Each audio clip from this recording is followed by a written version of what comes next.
Hello everyone. Yes, this is Ankit Singh Pal and welcome to Magnet Brains Hindi medium, जहां आपको मिलता है class 6 to class 12 free education, वो भी high quality content के साथ। Students, magnet brains Hindi medium and English medium provide कराता है आपको सीबीएसई बोर्ड के साथ साथ UP board, MP board, Delhi board, Bihar board and Rajasthan boards की भी क्लासेस, वो भी बिल्कुल फ्री में।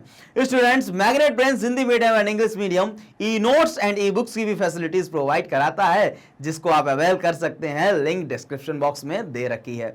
यहां पर हम लोग पढ़ते हैं फुली ऑर्गेनाइज्ड वे में विद डेली प्रैक्टिस क्वेश्चंस के साथ, यानी इसके बाद आपको कहीं पर भी भटकने की जरूरत नहीं है। तो चलिए स्टार्ट करते हैं आज की वीडियो। सर, आज क्या हम लोग पढ़ेंगे? आज हम लोग पढ़ेंगे कंप्लीट चैप्टर रिवीजन पार्ट 2। जैसा कि आप लोग जानते हैं, क्लास 12 का पहला चैप्टर का हम लोग वन शॉट कवर करके आ चुके हैं, तो आज हम लोग पढ़ेंगे उसको पार्ट 2। तो चलिए स्टार्ट करते हैं आज की वीडियो।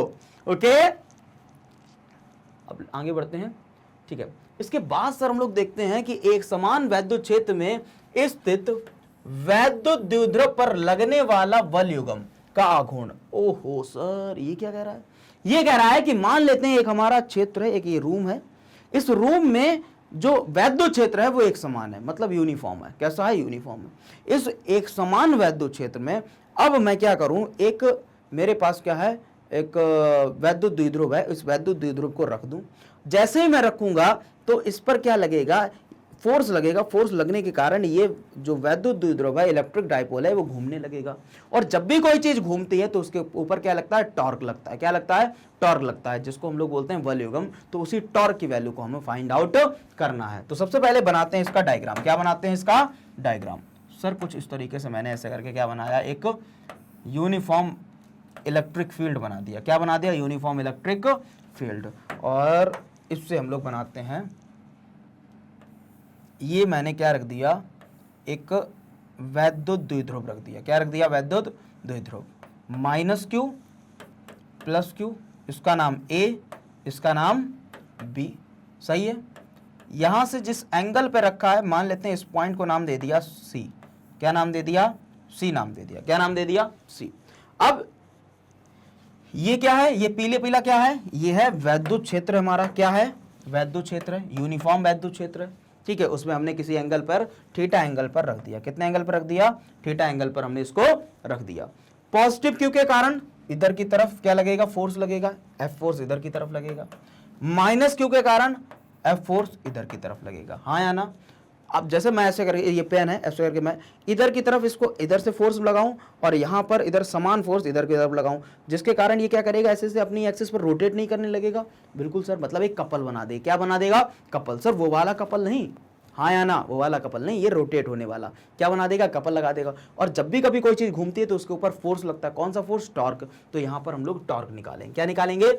टॉर्क। सर फॉर्मूला क्या होता है टॉर्क का? टाउ इक्वल्स टू क्या होता है? फोर्स इंटू लंबवत दूरी, that is perpendicular distance. Sir force क्या होता है? कौन सा फोर्स लगेगा? यहां पर फोर्स लगेगा वैद्युत बल। कौन सा लगेगा? वैद्युत बल। सर वैद्युत बल का फॉर्मूला क्या होता है? हमें पता है sir, E equals to F upon Q होता है। तो सर F इक्वल्स टू क्या हो जाएगा? E को, तो Q को इधर भेज दो, तो F equals to Q E. तो क्या मैं फोर्स की जगह हम लोग ये रख सकते हैं? बिल्कुल सर। तो रख दिया Q E. Sir perpendicular distance कितनी है? लंबवत दूरी कितनी है? बी से लेकर सी तक, यही तो है परपेंडिकुलर डिस्टेंस। तो मैं लिख देता हूं बी सी। अब मुझे BC नहीं पता। क्या नहीं पता? BC। लेकिन मुझे AB तो पता है। बिल्कुल सर। तो AB की दूरी कितनी होती है? AB की दूरी होती है 2L। कितनी होती है? किसी भी डायपोल की जो दूरी होती है वो 2L होती है। तो यहां से क्या इसकी मदद से मैं BC निकाल सकता हूं? बिल्कुल निकाल सकता हूं। तो उसको निकालने के लिए मैं थोड़ा इस वाले को इरेज करता हूं। यहां पर देखते हैं हम लोग। अब एक बात बताना, अगर मैं साइन थीटा लिखूं, अगर इस वाले ट्राइंगल में जाऊं, ABC में जाऊं, तो साइन थीटा इक्वल्स टू क्या होता है? पाकिस्तान बंजर पड़ा, हिंदुस्तान, मतलब परपेंडिकुलर अपॉन हाइपोटेन्यूज। परपेंडिकुलर कितना है सर? परपेंडिकुलर BC है। तो बोलूंगा कि sine theta equals to BC upon hypotenuse कितना है? 2L है, इक्वल्स टू 2L। तो BC की वैल्यू कितनी आ गई सर? BC इक्वल्स टू आ गया 2L साइन थीटा। यहां पर रख देते हैं। अब तो BC इक्वल्स टू क्या रख देते हैं? Tau equals to QE into 2L sine theta. Sir Q, क्या इसको सर Q इंटू 2L को P लिख सकता हूं? बिल्कुल लिख सकते हो। तो tau equals to PE sine theta. ये क्या आ गया, ये हमारा आ गया टॉर्क का फॉर्मूला आ गया कि moment of couple of torque on a electric dipole located in a uniform electric field. जब भी कभी एक समान वैद्युत क्षेत्र में स्थित वैद्युत द्विध्रुव पर लगने वाला वॉल्यूम का आघूर्ण कितना आया, tau equals to P sine theta. समझ में आया। ये वैल्यू मैक्सिमम कब होगी सर, थीटा की जगह हम लोग क्या कर दें, थीटा की जगह रख दो 90। अगर थीटा की जगह 90 रख देंगे तो साइन 90 की वैल्यू 1 होती है, तो टाउ की वैल्यू कितनी आ जाएगी, पी आ जाएगी। अगर सर हम लोग थीटा की जगह 0 रख दें, कितना रख दें 0, तो ये वैल्यू कैसी होगी, मैक्सिमम होगी। कैसी होगी, मैक्सिमम। अगर थीटा की जगह 0 रख दें तो साइन 0 की वैल्यू 0 हो जाएगी, तो टाउ इक्वल्स टू कितना आ जाएगा 0। कहीं ना कहीं ये वैल्यू कैसी हो जाएगी, मिनिमम हो जाएगी। समझ में आया, बिल्कुल सर समझ में आया। तो जल्दी से इसका स्क्रीनशॉट लीजिए, फिर हम लोग बढ़ते हैं नेक्स्ट पर। ले लिया स्क्रीनशॉट, ओके सर ले लिया। आइए इसमें एक और चीज बताते हैं, tau equals to PE, formula क्या आया, साइन थीटा आया है। आपको पता है जब भी कभी आपने दो प्रोडक्ट पढ़े होंगे 11th क्लास में, एक क्रॉस प्रोडक्ट और एक डॉट प्रोडक्ट। आपको पता है साइन थीटा किस में आता है, क्रॉस में आता है। तो जब भी कभी साइन थीटा को हटाएंगे तो क्या आ जाएगा, tau equals to P cross E. ठीक है, तो इस चीज को हम लोग ऐसे भी लिख सकते हैं, और जैसे ही हम लोग क्रॉस प्रोडक्ट हटाएंगे, वेक्टर फॉर्म हटाएंगे, तो क्या लिख देंगे, पीई साइन थीटा। तो ये एमसीक्यू में आ जाता है, किस में आ जाता है, एमसीक्यू में आ जाता है। बड़े आगे, ओके सर ठीक है, वही लिखा था, माना कि एक वैद्युत द्विध्रुव ए बी प्लस क्यू व माइनस क्यू आवेश से मिलकर बना हुआ है। प्लस क्यू आवेश पर वैद्युत बल F है वैद्युत क्षेत्र E की दिशा में, तथा माइनस क्यू आवेश पर वैद्युत बल F वैद्युत क्षेत्र की विपरीत दिशा में। एक इधर की तरफ था, एक इधर की तरफ था। दोनों बल परिमाण में बराबर लेकिन दिशा में विपरीत हैं, तथा इनकी क्रिया रेखाएं लाइन ऑफ एक्शन भी कैसी थी, एक समान नहीं थी, इसलिए ये एक बल युग्म की रचना करेंगे। बल युग्म का फॉर्मूला अभी तो फिर डेरिवेशन है वो कराई दिया। समझ में आया, बिल्कुल सर समझ में आया। चलिए अब बढ़ते हैं हम लोग इलेक्ट्रिक फ्लक्स की तरफ बढ़ते हैं। किसकी तरफ बढ़ते हैं, इलेक्ट्रिक फ्लक्स। इसमें क्या क्या पढ़ेंगे, इलेक्ट्रिक फ्लक्स देखेंगे, गॉस का नियम देखेंगे, और गॉस की एप्लीकेशंस हम लोग करेंगे। ओके सर इलेक्ट्रिक फ्लक्स क्या होता है। इलेक्ट्रिक फ्लक्स को समझने से पहले हम आपको समझाएंगे सॉलिड एंगल। क्या समझाएंगे सर, सॉलिड एंगल क्या होता है ये भी बता दो जरा। आइए समझते हैं सॉलिड एंगल क्या होता है, जिसको बोलते हैं घनकोण। क्या बोलते हैं, घनकोण। आपने पढ़ा होगा कि दो तरीके के अपने यूनिट्स 11th में पढ़ी होंगी, सप्लीमेंट्री यूनिट पढ़ी है, supplementary unit. Yes sir, supplementary unit दो तरीके की होती हैं, एक होती है प्लेन एंगल की और एक होती है सॉलिड एंगल की। मतलब एक एंगल आपका घड़ी में बनता है, जिसको जैसे यहाँ पर 12 है, यहाँ पर 3, 6 और 9, यही तो है। मतलब एक सुई ये है, एक सुई ये है, इन दोनों की सुई के बीच में जो बनने वाला एंगल ये आता है 2D में आता है। किसमें आता है, दो विमीय में आता है, 2 डायमेंशनल में आता है। इसका जो एंगल होगा वो हम लोग करेंगे रेडियन में। किसमें करेंगे, रेडियन में करेंगे। लेकिन यहीं पर अगर हम लोगों के पास एक स्फीयर दे दिया जाए, क्या दे दिया जाए, एक गोला दे दिया जाए, स्फीयर दे दिया जाए। अब स्फीयर के सेंटर पे बनने वाला कोण कितना होगा, मतलब कहीं ना कहीं अगर आपसे 3D का एंगल पूछा जाए, त्रिविमीय का एंगल पूछा जाए, तब आप कहेंगे कि वो एंगल जो होगा वो सॉलिड एंगल होगा। क्या होगा, सॉलिड एंगल होगा। ठीक है, इसकी यूनिट क्या होती है, जैसे उसकी रेडियन है, इसकी स्टेरेडियन होती है, आगे पढ़ेंगे हाँ या ना। तो आइए सबसे पहले पढ़ते हैं सर सॉलिड एंगल होता क्या है। सॉलिड एंगल को पढ़ने से पहले मैं जरा एक आपको एग्जाम्पल के थ्रू बता दूं, जिससे आपके दिमाग में वो चीज ऐसे करके इमेजिनेशन करने लगे। आप क्या करें, आपने कभी कोन खाई है, कोन वाली आइसक्रीम, अरे सर क्या बात कर रहे हो, डेली खाता हूं। अगर कोन वाली आइसक्रीम खाइए तो जरा कोन वाली आइसक्रीम को ऐसे करके देखें और पकड़ें, अगर आपके पास अभी है तो देखें उसको, और ऐसे करके देखें ऊपर आइसक्रीम खा लें, खाली। अब उसके सेंटर पे देखें, सेंटर पे जो आपको एंगल दिख रहा है, जो आपको एंगल दिख रहा है उस वही एंगल कहलाएगा सॉलिड एंगल। सर कैसे, आओ जरा बनाते हैं कोन। यहीं पर ये हमारा क्या है, कोन है, ऐसा करके ये आइसक्रीम है। ठीक है, इस सेंटर पे, इस कोन के सेंटर पे ये जो एंगल बनेगा, इसी एंगल को बोलेंगे हम लोग सॉलिड एंगल। और ये जो एंगल होता है इसको हम लोग क्या बोलते हैं, ओमेगा से करते हैं। किससे करते हैं, ओमेगा से। क्यों, क्योंकि ये कोण कैसे बनाएगा, इधर से भी, इस वाले से इधर से भी बनाएगा, इधर से भी बनाएगा, इधर से भी बनाएगा, इधर से भी, तो 3 डायमेंशनल हो गया हाँ या ना। तो ये जो आपको ऐसा उभरी हुई जो चीज दिखेगी उसके सेंटर पे जब आप ऊपर से देखेंगे तो वही कोण क्या कहलाएगा, वही कोण कहलाएगा घन कोण। अगर इससे भी नहीं समझ में आया तो आप क्या करना, आज जाना, तरबूज का सीजन चलने लगा है तो तरबूज लेना, और तरबूज लेना, जब तरबूज के पास जाते हो तो वो कहते हो कि ये पका है या कच्चा, तो वो क्या करता है कि ऐसे करके वो चीर के दिखाता है, फाड़ के दिखाता है, ठीक है। तो एक ऐसा करके वो क्या करता है, ऐसा तिकोना जैसा काट के दे देता है। तो वो जब वो ऐसे करके निकाल लेंगे, उसके सेंटर पे देखेंगे तो वो जो एंगल बनेगा उसी एंगल को बोलेंगे हम लोग सॉलिड एंगल।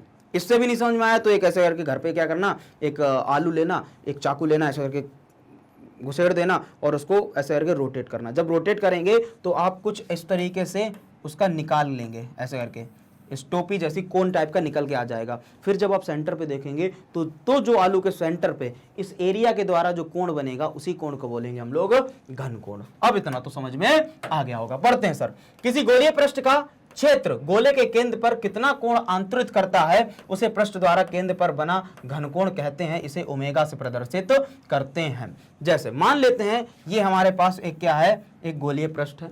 इस गोलीय पृष्ठ का सेंटर O है, क्या है, सेंटर O है। इस O सेंटर पर इस पूरे गोलीय पृष्ठ का जो एरिया था वो मान लेते हैं हम लोग A है। कितना है, A है। तो इस छोटे से एरिया के कारण, इस छोटे से डीए एरिया एलिमेंट के कारण इसके केंद्र पर जितना एंगल सब्सटेन हुआ है, बना है, उसी एंगल को हम लोग क्या बोलेंगे, घनकोण बोलेंगे। समझ में आया। किसी भी गोलीय पृष्ठ के छोटे से एरिया के कारण उसके केंद्र पर कितना कोण बन रहा है, उसी कोण को क्या बोलेंगे हम लोग, घनकोण बोलेंगे। समझ में आया। तो यहां पर ये छोटा सा एरिया है तो छोटा सा ही कोण बनेगा जिसको हम लोग नाम दे देते हैं डी ओमेगा। मान लेते हैं कि यहां से लेकर यहां तक की जो दूरी है वो कितनी है, आर है। कितनी है स्टूडेंट्स, आर है। थोड़ा सही से लिख देते हैं ऐसे करके, कितनी है दूरी, स्मॉल आर है। तो इसका फॉर्मूला क्या होता है, इसको ओमेगा से डिनोट किया जाता है। तो हम लोग बोलेंगे D omega equals to D A upon R square. ये छोटे से एरिया के लिए छोटा सा ओमेगा आया है, हमें तो पूरे सरफेस, पूरे गोलीय पृष्ठ के लिए हम लोगों को क्या चाहिए, पूरा मतलब कोण चाहिए, घनकोण चाहिए। तो क्या करेंगे, इंटीग्रेट कर देंगे। क्या कर देंगे, इंटीग्रेट कर देंगे। तो चढ़ाते हैं इंटीग्रेशन का formula, omega equals to integrate D omega. ठीक, तो omega equals to integration D A upon R square.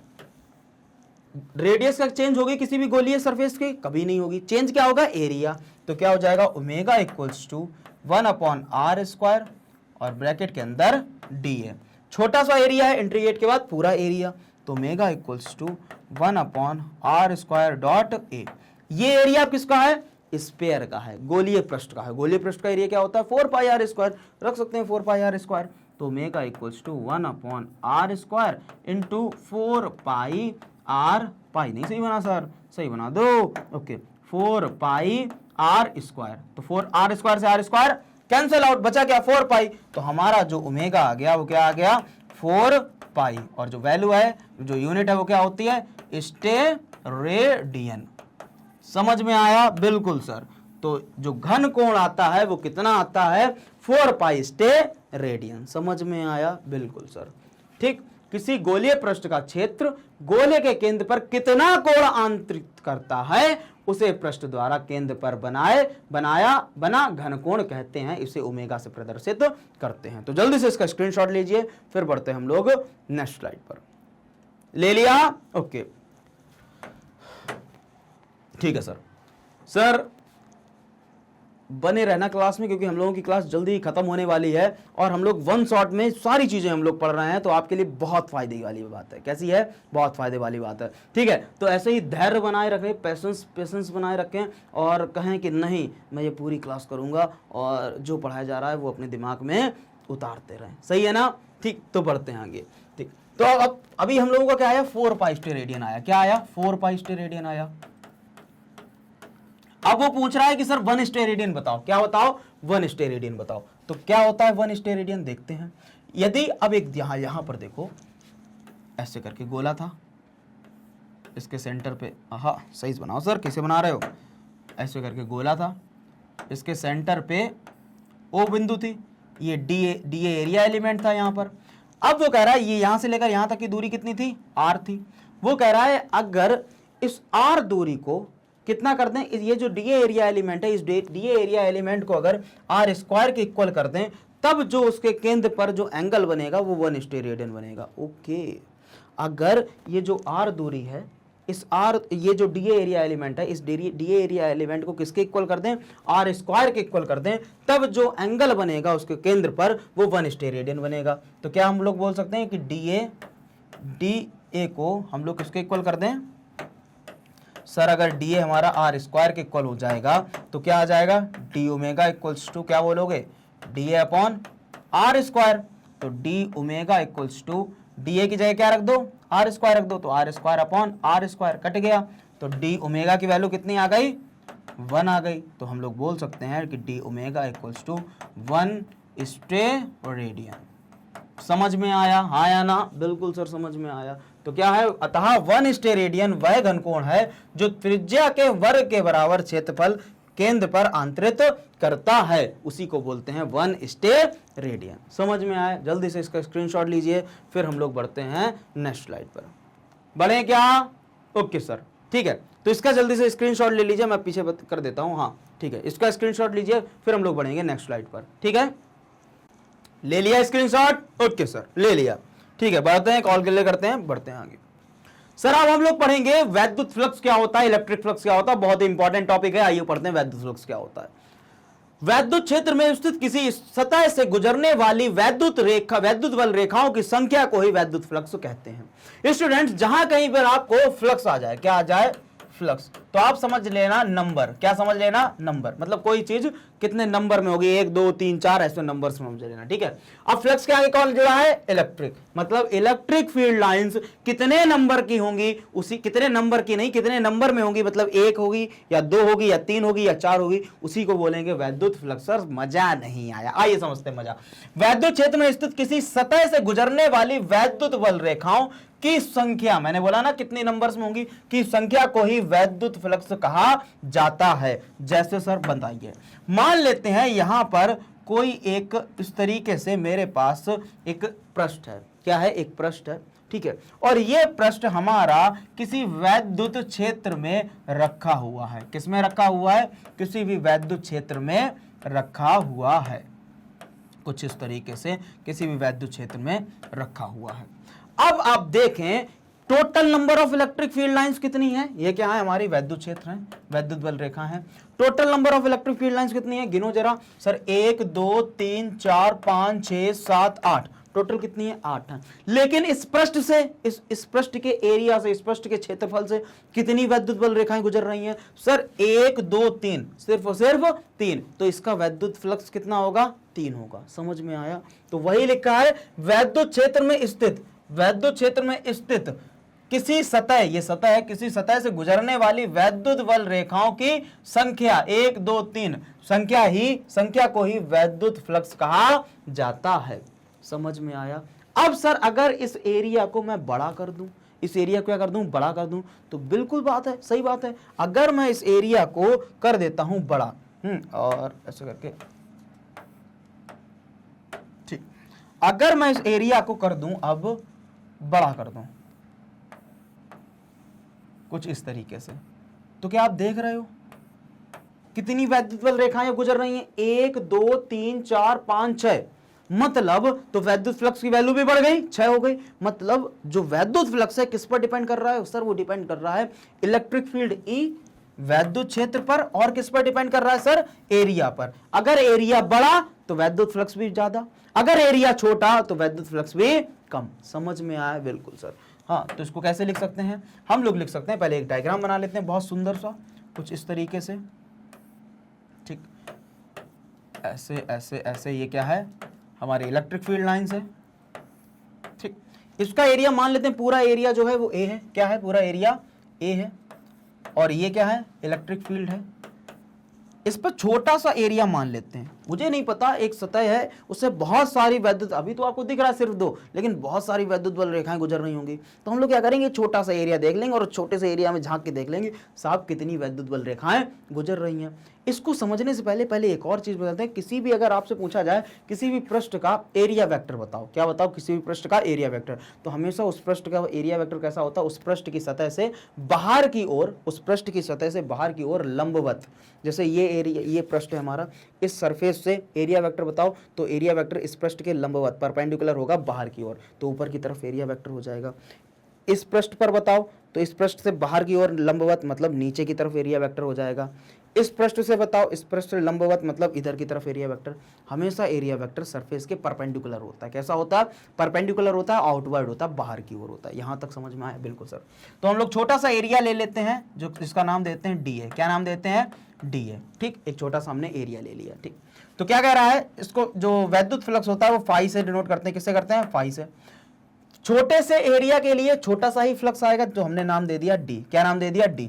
तो हम लोग क्या बोलेंगे? Electric field lines, electric field lines, वैद्युत बल रेखाएं किससे गुजर रही हैं? छोटे से एरिया से गुजर रही हैं। किससे? वैद्युत बल रेखाएं किससे गुजर रही हैं? छोटे से एरिया से गुजर रही हैं। फॉर्मूला रटना नहीं पड़ेगा, समझ में आ जाएगा। वैद्युत बल रेखाएं किससे गुजर रही हैं? छोटे से एरिया से गुजर रही हैं। ठीक है, तो जैसे ही हम लोग डॉट प्रोडक्ट आएंगे कॉस थीटा आ जाएगा, तो ई D A cos theta. Theta की वैल्यू यहां पर देखो, इलेक्ट्रिक फील्ड लाइंस इसी डायरेक्शन में। ठीक है, जैसे मान लेते हैं ये सरफेस है हमारा, इलेक्ट्रिक फील्ड लाइंस कुछ इस डायरेक्शन में जा रही हैं ऐसे करके। इस सरफेस पर अगर एरिया वेक्टर डालो तो इसके परपेंडिकुलर हो जाएगा, मतलब एरिया वेक्टर भी इसी डायरेक्शन में, इलेक्ट्रिक फील्ड लाइंस भी इसी डायरेक्शन में। तो थीटा की वैल्यू जो आएगी वो कितनी आएगी? पैरेलल है। बोल दो कि ई जो होगा वो पैरेलल है किसके? डीए के। तो हम लोग क्या बोलेंगे? Theta equals to 0। तो यहां पर जो एंगल है थीटा वो किसके इसके बीच का है? इलेक्ट्रिक फील्ड लाइंस और एरिया वेक्टर के बीच का है। तो थीटा इक्वल्स टू 0 रखेंगे, तो D phi E equals to क्या आ जाएगा? E D A. समझ में आया? बिल्कुल सर। छोटा सा एरिया के लिए छोटा सा फ्लक्स, बड़े एरिया के लिए बड़ा फ्लक्स। तो क्या करो? इंटीग्रेट कर दो दोनों साइड। इंटीग्रेट कर दिया तो फाई ई इक्वल्स टू क्या आ जाएगा? फाई ई इक्वल्स टू ई, और इंटीग्रेट करेंगे डी ए का तो क्या आ जाएगा? इधर लिख देते हैं E phi E equals to E dot A. समझ में आया? ये क्या हमारा आ गया? ई डॉट ए नहीं, सिर्फ डॉट हटाओ, ई ए। ये क्या हमारा आ गया? ये आ गया वैद्युत फ्लक्स आ गया। क्या आ गया साहब? वैद्युत फ्लक्स आ गया। समझ में आया? हाँ या ना? बिल्कुल सर। ठीक, क्या वैद्युत फ्लक्स की वैल्यू चेंज हो सकती है अगर मैं इस सीट को घुमाऊं? बिल्कुल सर, एंगल पर डिपेंड कर रहा है। जैसे जैसे एंगल चेंज होगा वैसे वैसे वैद्युत फ्लक्स की वैल्यू भी चेंज होगी। समझ में आया? मैक्सिमम कब होगी? जब थीटा की वैल्यू 0 होगी। मिनिमम कब होगी? जब ऐसा आ जाएगा, वैद्युत फील्ड लाइंस इधर की तरफ जा रही हैं, ठीक है, और एरिया वेक्टर डालेंगे ऊपर की तरफ, तो इलेक्ट्रिक फील्ड लाइंस और एरिया वेक्टर के बीच में 90 डिग्री, cos 90 की वैल्यू 0। समझ में आया? बिल्कुल सर। फील हुआ? फील आया? फील आया? बिल्कुल फील आना चाहिए। क्या आना चाहिए? फिजिक्स में फील आना चाहिए। आपको अंदर से आवाज आनी चाहिए कि यस सर आया। ठीक, बढ़ते हैं आगे की तरफ। सर इसका मात्रक क्या होता है? देखो यहां पर लिखा है डीए की दिशा हमेशा तल के लंबवत बाहर की ओर होती है। डीए एरिया एलिमेंट की। वैद्युत फ्लक्स एक अदिश राशि कैसी है? नंबर्स है। नंबर के पास कोई भी दिशा नहीं, 1 2 3 4 नंबर हैं, तो एक राशि कैसी है? अदिश राशि है। मात्रक इसका क्या होता है? Volt metre. मात्रक इसका वोल्ट मीटर होता है तथा न्यूटन मीटर स्क्वायर पर कूलाम होता है। विमाई क्या होती है इसकी? M L cube T minus 3 A minus 1 क्या होती है इसकी? विमा होती है। ठीक है, डायमेंशनल फॉर्मूला। चलिए सर बढ़ते हैं आगे। ठीक, वैद्युत फ्लक्स। अब कुछ वैद्युत फ्लक्स के पॉइंट हैं। बंद सतह में फाई का मान आवेशों के वितरण व उसके मध्य दूरी पर निर्भर नहीं करता है। अगर कोई बंद सतह है तो उसमें कितने आवेश हैं, आवेश कहाँ कहाँ पर रखे हैं, उनके बीच में कितनी दूरी है, उस पर फ्लक्स निर्भर नहीं करता है। फाई का मान निम्न परिस्थितियों में शून्य रहता है। किन किन परिस्थितियों में फाई का मान शून्य रहता है जरा वो भी देख लेते हैं। फ्लक्स की वैल्यू 0 रहती है। यदि बंद सतह में एक द्विध्रुव या बहुत सारे द्विध्रुव परिपथ हों। एक बंद सतह है, हाँ, उस बंद सतह में एक द्विध्रुव है या फिर बहुत सारे द्विध्रुव है। अगर एक होगा तो माइनस क्यू प्लस क्यू। अच्छा, माइनस क्यू प्लस क्यू काट नहीं देगा तो चार्ज प्रेजेंट है? नहीं। अगर बहुत सारे होंगे तो वो एक माइनस क्यू हर एक प्लस क्यू को काट देगा, तो जो टोटल नेट चार्ज होगा वो कितना हो जाएगा? 0। जब चार्ज 0 हो जाएगा तो क्या वैद्युत फ्लक्स होगा? नहीं होगा। यदि बंद सतह में धनावेश व ऋणावेश का परिमाण बराबर हो, वही निगेटिव चार्ज या फिर पॉजिटिव चार्ज का जो क्वांटिटी है वो कैसी हो? बराबर हो, तब भी फ्लक्स 0 होगा। यदि बंद पृष्ठ में कोई आवेश परिबद्ध ना हो, अगर क्यू की वैल्यू 0 है तब भी फ्लक्स कैसा होगा? 0 होगा। निवेशी फ्लक्स माइनस व निर्गत फ्लक्स पॉजिटिव। ये समझने वाली चीज है। देखो मान लेते हैं यहाँ पर एक हमारे पास सिलेंडर है। क्या है? सिलेंडर है। यहां से इलेक्ट्रिक फील्ड लाइंस ऐसे करके आ रही हैं, ठीक है, और इधर की तरफ बाहर जा रही हैं। अब निवेशी फ्लक्स मतलब अंदर इनवर्ड फ्लक्स कैसा दे रखा है? निगेटिव दे रखा है। आउटवर्ड फ्लक्स जो निकलने वाला फ्लक्स है वो पॉजिटिव है। सर कैसे, आइए देखते हैं। यहां का एरिया वेक्टर देखेंगे तो इस सरफेस का एरिया वेक्टर ऐसा है, इस सरफेस का एरिया वेक्टर बाहर की तरफ कुछ इस डायरेक्शन में, इस डायरेक्शन में आ जाएगा। ये ई हो गया और ये क्या है, ए है, एरिया वेक्टर है, डी ए लिख दो। ठीक है, इधर की तरफ ये ई हो गया और इसका एरिया वेक्टर इधर की तरफ ये डी ए हो गया, हाँ या ना। अब देखो ई और डी ए में कितना एंगल बन रहा है, जरा इस लाइन को उठा के इधर ले आओ। ठीक है, तो इधर की तरफ ये ई है और इधर की तरफ ये डी ए है, इन दोनों के बीच का एंगल कितना बन रहा सर, 180 बन रहा। और cos 180 की वैल्यू -1, तो रखो जरा phi E equals to E A cos 180 और cos 180 की वैल्यू -1, तो माइनस का ई ए, मतलब जो निर्गत फ्लक्स होगा, इनवर्ड फ्लक्स होगा, वो माइनस होगा। क्यों माइनस होगा, क्योंकि एंगल बन रहा है ई और ए में 180। यहां पर देख लो इन दोनों के बीच का एंगल कितना बन रहा है, 0 डिग्री, क्योंकि पैरेलल है। तो फाई ई इक्वल्स टू क्या हो जाएगा, ई ए कॉस 0 और cos 0 की वैल्यू तो 1 होती है, तो phi E equals to E ए, मतलब पॉजिटिव आया। समझ में आया, हाँ या ना। तो जो इनवर्ड फ्लक्स होगा वो माइनस होगा, जो आउटवर्ड फ्लक्स होगा वो पॉजिटिव होगा। क्यों, क्योंकि एक 180 बना रहा है, एक 0 बना रहा है। बिल्कुल सर, बिल्कुल। बढ़े आगे। यस सर, यदि वैद्युत बल रेखाएं पृष्ठ के अंदर प्रवेश कर रही हैं तो फ्लक्स ऋणात्मक होगा, मतलब नेगेटिव होगा। अभी बताया, यहां पर 180 डिग्री बनेगा। यदि वैद्युत बल रेखाएं पृष्ठ के बाहर निकल रही हैं तो वैद्युत फ्लक्स धनात्मक होगा, मतलब यहां पर 0 डिग्री बनेगा तो पॉजिटिव होगा। बिल्कुल सर, आइए, सिंपल। ओके, ठीक। अब पढ़ते हैं गॉस की प्रमेय। ओहो सर, आ गया सेकंड लास्ट टॉपिक, गॉस की प्रमेय। सर गॉस की प्रमेय क्या, गॉस थ्योरम। गॉस की प्रमेय मतलब Gauss theorem. Sir Gauss theorem क्या कहलाती है, आइए देखिए। गॉस एक साइंटिस्ट थे। गॉस कौन थे, एक साइंटिस्ट थे। अभी तक हम लोगों ने जो फ्लक्स निकाला, वैद्युत फ्लक्स निकाला, वो मैथमेटिकल वे से निकाला। किसकी वे से निकाला, मैथमेटिकल तरीके से निकाला। लेकिन इन्होंने एक लॉ दे दिया, इन्होंने एक थ्योरम दे दिया, एक प्रमेय दे दिया। इन्होंने कहा कि हम लोग किसी भी बॉडी का फ्लक्स बता सकते हैं, बस शर्त यह है कि वो पिंड हमारा पूरा बंद होना चाहिए। कैसा होना चाहिए, बंद होना चाहिए। अगर कोई भी पिंड हमारा बंद है, कैसा है, एक क्लोज्ड सरफेस है, कैसा है, क्लोज्ड सरफेस है, बंद पृष्ठ है, पूरी तरीके से बंद पृष्ठ है, और उस बंद पृष्ठ का अगर हमें नेट चार्ज पता चल जाए, क्या पता चल जाए, कुल आवेश पता चल जाए, तो हमें कुछ नहीं करना, बस उस कुल आवेश का मल्टीप्लाई करा देना है 1/ε0 से। हमें जो उसकी वैल्यू आएगी वही हमारा क्या होगा, फ्लक्स होगा। बस सर इतना। आई रिपीट, दोबारा बताते हैं।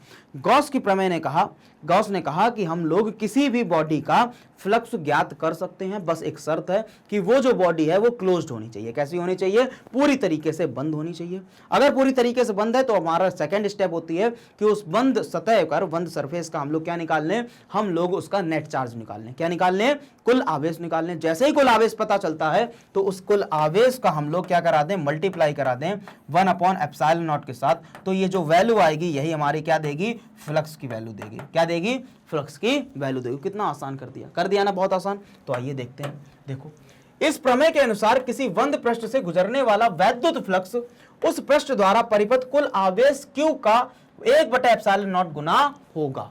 समझ में आया। तो उन्होंने क्या किया, फाई ई इक्वल्स टू, इन्होंने क्या किया, Q का मल्टीप्लाई करा दिया 1/ε0 के साथ। बस एक कोई बंद पृष्ठ है, उस बंद पृष्ठ का अगर हम लोग मल्टीप्लाई, उस बंद पृष्ठ है, उस बंद पृष्ठ का हमें क्या पता चल जाए, कुल आवेश पता चल जाए, और कुल आवेश का अगर गुना करा दें 1/ε0 के साथ, तो हमें पता चल जाएगा सर फ्लक्स की वैल्यू ज्ञात हो जाएगी। ओके सर, ठीक है। तो सर इसको कैसे लिखें, मुझे अभी पता है मैथमेटिकल वे से क्या हम लोगों ने पढ़ा, phi E equals to E dot D A equals to, अब क्लोज्ड है पूरा, कैसा सरफेस कैसा है, क्लोज्ड है, तो इसका साइन होता है क्लोज्ड इंटरवल। क्या होता है, क्लोज्ड इंटरवल। क्या होता है, Q डॉट, हाँ इसको ऐसे लिखेंगे, closed interval phi E equals to Q into 1/ε0। ये हमारा क्या आ गया, ये हमारा आ गया वैद्युत फ्लक्स। क्या आ गया, वैद्युत फ्लक्स। समझ में आया, किसके अकॉर्डिंग, गॉस थ्योरम के अकॉर्डिंग। तो बस गॉस थ्योरम ने यह बताया कुल आवेश क्या होना चाहिए, कुल आवेश पता हो, बस कुल आवेश का मल्टीप्लाई करा दो 1/ε0 के साथ, बस। ठीक, चलिए बढ़ते हैं आगे। लिख लिया, इतना नोट कर लिया, ओके सर, बढ़ते हैं आगे। अब करते हैं इसकी उत्पत्ति। सर इसकी उत्पत्ति कैसी हुई, जरा बताइए। गॉस थ्योरम के हम लोग प्रूफ देखें, तो आइए चलते हैं गॉस थ्योरम के प्रूफ करते हैं। ठीक, माना कि एक बिंदु आवेश प्लस Q एक बंद पृष्ठ के अंदर O बिंदु पर स्थित है।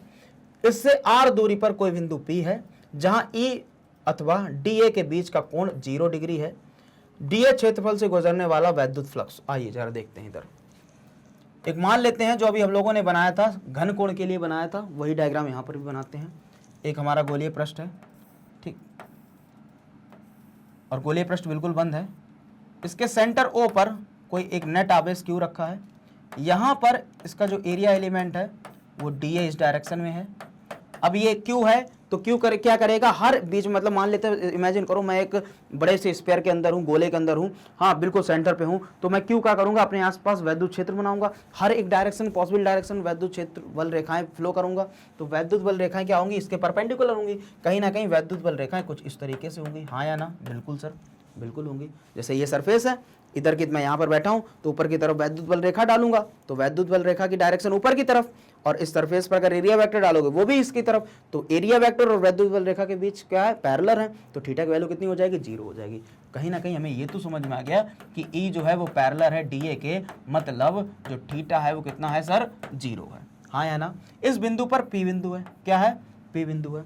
अब इस पी बिंदु पर कोई टेस्ट चार्ज रखा है क्यू नॉट, उसके कारण हम लोगों को क्या निकालना है, वैद्युत क्षेत्र की तीव्रता ज्ञात, अरे सॉरी वैद्युत क्षेत्र की नहीं, हमें फ्लक्स बताना है। क्या बताना है, फ्लक्स बताना है। तो आइए करते हैं। डीए क्षेत्रफल से गुजरने वाला फ्लक्स, तो सबसे पहले छोटे से एरिया से छोटा सा फ्लक्स निकाल लेते हैं। तो D phi E equals to क्या हो जाएगा, E dot D A, dot product आएंगे कॉस थीटा आ जाएगा, तो D phi E equals to E D A cos theta. Sir cos theta की वैल्यू कितनी है, 0 है, क्योंकि हमें पता है E is parallel to D A, तो थीटा इक्वल्स टू 0, और कॉस 0 की वैल्यू रखेंगे तो 1 हो जाएगा। तो D phi E equals to E D A. कोई दिक्कत परेशानी? सर कोई दिक्कत नहीं। छोटे से फ्लक्स आया है, हमें तो पूरा फ्लक्स चाहिए सर, तो क्या करें, इंटीग्रेट कर दें। तो phi E equals to integration D phi E रख देते हैं। फाई ई इक्वल्स टू क्या आ जाएगा, E integration D A. Sir electric field तो चेंज नहीं होगा, तो ई वैसे ही निकाल लो। D A area, sir sphere का एरिया क्या होता है, 4 पाई आर स्क्वायर, रख दो सर 4 पाई आर स्क्वायर। तो phi E equals to E dot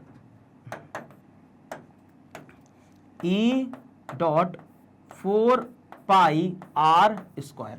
ये हमारा क्या निकल के आया, फ्लक्स निकल आया। क्या निकल आया, फ्लक्स निकल आया। इसको डाल दो इक्वेशन पहले, हाँ या ना? क्या अब मैं यहां पर P बिंदु पर वैद्युत क्षेत्र निकाल सकता हूं, वैद्युत क्षेत्र की तीव्रता निकाल सकता हूं P बिंदु पर? बिल्कुल सर निकाल सकता हूं। कैसे निकालें, आइए जरा इधर देख लेते हैं। तो E इक्वल्स टू क्या होता है, 1/4 पाई epsilon not Q upon R square, यही होता है। क्या इस E की वैल्यू मैं इस इक्वेशन नंबर पहले में रख सकता हूं? तो क्या बोलेंगे, बिल्कुल sir, put the value of E in equation पहली, मतलब समीकरण 1 में E की वैल्यू पुट कर दो। तो क्या आ जाएगा, phi E equals to E dot 4 pi R square. तो phi E equals to, E की वैल्यू क्या है, 1/4 pi R square dot Q upon 4 pi epsilon naught, sorry R square dot 4 pi R square. यहां से देखो कटेगा, 4 pi R square से 4 pi R square cut गया, बचा क्या, सिर्फ और सिर्फ एप्सिलॉन नॉट बचा। तो phi E equals to Q upon epsilon naught. ये हमारा क्या निकल आया, गॉस थ्योरम प्रूफ हुआ। समझ में आया, हाँ या ना? तो जल्दी से इसका स्क्रीनशॉट ले लीजिए, इधर वाली स्लाइड का, ओहो हाँ, इसका स्क्रीनशॉट लीजिए जल्दी से, ठीक है, और आप इसका भी स्क्रीनशॉट ले लीजिए, जो कि हाँ, इसका भी स्क्रीनशॉट ले लीजिए, ठीक है, ले लीजिए स्क्रीनशॉट। ले लिया स्क्रीनशॉट? ओके स्टूडेंट्स, तो इसको करते हैं ऑल क्लियर और बढ़ते हैं हम लोग अपने नेक्स्ट स्लाइड पर। सर उत्पत्ति तो हमें पता चल गई, ठीक है, इसको भी करते हैं ऑल क्लियर कि कैसे हमारा वैद्युत फ्लक्स आया, किसकी मदद से सर, गॉस थ्योरम की मदद से। ओके सर, अब संपूर्ण फ्लक्स से, ये तो वही था जो हमने डेरिवेशन किया था, ठीक है। गॉसीय पृष्ठ के अविलक्षणिक गुण तथा गॉस के नियम के संबंधित महत्वपूर्ण बिंदु। अब कुछ हम लोग पॉइंट्स देखेंगे, कुछ प्रॉपर्टीज देखेंगे, कुछ इंपॉर्टेंट पॉइंट्स देखेंगे, किसकी, देखेंगे गॉस के प्रमेय की, गॉस थ्योरम की। गॉसीय पृष्ठ से गुजरने वाला फ्लक्स उसकी आकृति पर निर्भर नहीं करता है। ये कहता है कि चाहे तुम किसी भी आकृति को, कोई भी शेप हो तुम्हारा, कोई भी साइज हो, मैं उस पर नहीं निर्भर करूंगा। जो फाई की वैल्यू होती है, जो फाई ई की वैल्यू होती है, वो शेप और साइज पर निर्भर नहीं करता, आकृति पर निर्भर नहीं करता है। गॉसियन पृष्ठ से गुजरने वाला फ्लक्स केवल पृष्ठ के अंदर कुल आवेश पर निर्भर करता है। किस पर निर्भर करता है? जब आकृति पर निर्भर करता नहीं है तो सिर्फ और सिर्फ कुल आवेश पर। उसे मतलब होता है सिर्फ और सिर्फ तुम्हारे अंदर कितना कुल आवेश प्रेजेंट है। समझ में आया? बिल्कुल सर। गॉसियन पृष्ठ से गुजरने वाला फ्लक्स गॉसियन पृष्ठ के अंदर आवेश की स्थिति पर निर्भर नहीं करता। ऐसा भी निर्भर नहीं करता कि ये कोई गोला है, ठीक, मान लेते हैं ऐसा कोई गोला है, तो ये क्यू आवेश यहां पर रखा है कि क्यू आवेश यहां पर रखा, उसे कोई मतलब नहीं है। स्थिति पर, आवेश की स्थिति पर निर्भर नहीं करता। उसे किससे मतलब है? कि तुम्हारे अंदर कितना कुल आवेश प्रेजेंट है। Okay sir. गॉसियन पृष्ठ से वैद्युत क्षेत्र की तीव्रता गॉसियन पृष्ठ के अंदर तथा बाहर उपस्थित सभी आवेशों के कारण होती है। जो गॉसियन पृष्ठ की जो वैद्युत क्षेत्र की जो तीव्रता होती है वो गॉसियन पृष्ठ के अंदर कितने आवेश हैं और बाहर कितने आवेश हैं उस पर निर्भर करती है। चलिए सर नेक्स्ट बढ़ते हैं आगे। किसी बंद पृष्ठ में आने वाले को ऋणात्मक और बाहर जाने वाले फ्लक्स को धनात्मक माना जाता है। वही 180 डिग्री नेगेटिव हो जाएगा और 0 डिग्री पॉजिटिव हो जाएगा। किसी गॉसियन पृष्ठ में फाई इक्वल टू 0 का अर्थ यह नहीं है कि प्रत्येक बिंदु पर ई इक्वल टू 0 है, लेकिन प्रत्येक बिंदु पर ई इक्वल टू 0 का अर्थ है फाई इक्वल टू 0 होता है। कोई कैसा गॉसियन पृष्ठ है और उसमें फाई की वैल्यू अगर 0 है तो ये मतलब नहीं है कि इलेक्ट्रिक फील्ड भी वहां का 0 होगा। समझ में आया? ठीक है। अगर कहीं पर भी ई 0 है, अगर कहीं पर भी इलेक्ट्रिक फील्ड 0 है तो वहां का अर्थ डेफिनेटली ये होगा कि फ्लक्स भी हमारा 0 होगा। समझ में आया? बिल्कुल सर। बढ़ते हैं आगे। यदि एक बंद वस्तु वैद्युत क्षेत्र में रखी है तो उससे संबंधित कुल फ्लक्स शून्य होगा। एक कोई बंद वस्तु है जिसमें कोई आवेश प्रेजेंट नहीं है, क्यू है ही नहीं उसमें, ठीक है, तो क्यू जब होगा नहीं तो फ्लक्स कितना आएगा? 0 आएगा, क्योंकि फॉर्मूला क्या होता है sir? Phi E equals to Q बटे एप्सिलॉन नॉट, और अगर क्यू की वैल्यू अगर 0 कर दें तो फ्लक्स कितना आएगा? 0 आएगा। Okay sir. बढ़ते हैं नेक्स्ट। अब देखो जरा, यदि बंद वस्तु में क्यू आवेश परिवत है तो उसमें संबंधित कुल फ्लक्स कितना होगा? क्यू अपॉन एप्सिलॉन नॉट होगा। अगर मान लेते हैं यहां पर क्यू है तो एक ही क्यू है, देखो इसकी सबकी आकृति अलग है लेकिन सब में मैं क्यू चार्ज रख देता हूं। क्या रख देता हूं? क्यू आवेश रख देता हूं। तो यहाँ का फ्लक्स क्या होगा? क्यू बटे एप्सिलॉन नॉट। यहाँ का भी सेम रहेगा, यहाँ का भी सेम रहेगा और यहाँ का भी सेम रहेगा। इसका मतलब है कि आकृति पर फ्लक्स निर्भर नहीं करता है, स्थिति, आवेश की स्थिति पर भी निर्भर नहीं करता है। किस पर निर्भर करता है? कुल आवेश पर। समझ में आया? बिल्कुल सर। Okay sir. बढ़ते हैं नेक्स्ट पर। इस प्रकार से स्पष्ट होता है कि बंद वस्तु से संबंधित फ्लक्स वस्तु के आकार तथा आकृति तथा इसके अंदर आवेश की स्थिति से स्वतंत्र होते हैं। समझ में आया? Yes sir. नोट, बंद सममित वस्तु के केंद्र पर आवेश की स्थिति में प्रत्येक आधे भाग से संबंधित फ्लक्स आधा होगा, मतलब क्यू बटे 2 एप्सिलॉन नॉट होगा, तथा सममित फ्लक्स वस्तु के केंद्र पर बिंदु आवेश है कि n समान फलकों का मतलब पार्ट से संबंधित flux Q phi E upon N equals to Q upon N epsilon naught होगा। सर इसका मतलब समझाइए। देखिए बेटा, मान लेते हैं कि ऐसा करके मेरे पास एक गोला है। क्या है? एक गोला है, इसमें क्यू आवेश है। क्या है? क्यू आवेश प्रेजेंट है। अगर इसको मैं आधा कर दूं, जब अगर आधा नहीं किया है मैंने, अगर आधा नहीं किया है, अब इसका फ्लक्स क्या होगा? Phi E equals to, sir अब इसका फ्लक्स होगा क्यू अपॉन एप्सिलॉन नॉट। अगर मैं इसी गोले को आधा कर दूं, कितना कर दूं? आधा कर दूं, ठीक है, नीचे वाला क्या कर दूं? इरेज कर दूं। अरे ये तो पूरा हट गया, ठीक है। अगर मैं इसी को आधा कर दूं, ठीक है, तो इस आधे भाग से कितना फ्लक्स आएगा? एरिया आधा हो गया, मतलब फ्लक्स भी आधा हो जाएगा। तो अब क्या होगा? Phi E upon 2 equals to Q upon 2 epsilon naught. समझ में आया? अगर 1/4 कर दूं तो फ्लक्स भी 4 टाइम्स हो जाएगा। समझ में आया? बिल्कुल सर। ठीक, बढ़ते हैं आगे। रेखीय आवेश घनत्व। अब हम लोग पढ़ेंगे सतत आवेश वितरण, कॉन्टिन्यूअस चार्ज डिस्ट्रीब्यूशन। सर क्या होता है? 3 इसमें डिस्ट्रीब्यूशन आएंगे, 3 चीजें आएंगी। एक रेखीय आवेश घनत्व, एक आएगा हमारा पृष्ठ आवेश घनत्व और एक आएगा आयतन आवेश घनत्व। ठीक है, तो सबसे पहले पढ़ते हैं रेखीय आवेश घनत्व, जिसका मतलब है लीनियर चार्ज डेंसिटी। छड़ की एकांक लंबाई पर संग्रहित आवेश को रेखीय आवेश घनत्व कहते हैं, इसे लैम्ब्डा से प्रदर्शित करते हैं। मान लेते हैं मेरे पास ये छड़ है, इस छड़ में कितने आवेश प्रेजेंट है नहीं पता मुझे, ठीक है, तो हम क्या करेंगे, इसकी एकांक लंबाई ले लेंगे, इस एकांक लंबाई में कितने आवेश हैं उसी को क्या बोलेंगे, रेखीय आवेश घनत्व, जिसको किससे डिनोट करते हैं हम लोग, लैम्ब्डा डिनोट करते हैं। तो क्या बोलेंगे, आवेश हैं, किसमें आवेश हैं, लंबाई में आवेश हैं, तो इसी को क्या बोलेंगे, रेखीय आवेश घनत्व। इसकी यूनिट क्या होती है, कूलाम, और लेंथ की मीटर, कूलाम पर metre its unit. Dimension coulomb की क्या होती है सर, 80 होती है चार्ज की, और एल की, नीचे एल है तो एल ऊपर चला जाएगा, तो L-1 TA। समझ में आया, हाँ या ना, बिल्कुल सर, L-1 80 या फिर L-1 TA। कोई दिक्कत परेशानी नहीं। इसके बाद है सर पृष्ठ आवेश घनत्व, क्या होता है, सरफेस चार्ज डेंसिटी।